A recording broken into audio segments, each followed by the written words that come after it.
السؤال بقى. اشمعنى أنا؟ في السؤال بقى. خلاص بقيتي مذيعة.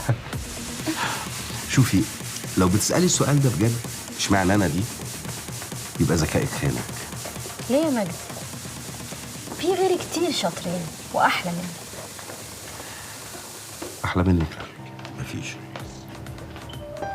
شوفي، الجمال ده شيء نسبي، ممكن يكون في أحلى منك، لكن مجدي مش شايف أحلى، شايفك أنت وبس.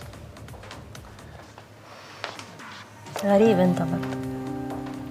ساعات بحسك متواضع جدا، وساعات بحسك مغرور جدا.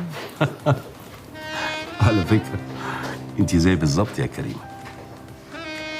مجدي أنا عايزة أعرف مين كريمة. لازم؟ نفسي أعرف شايفني إزاي. أوكي، تعالي معي. على فين؟ تسأليش. بس سعيد هيخلص ويجيلنا. سعيد مش هيخلص، سعيد عنده شغل كتير. تعالي.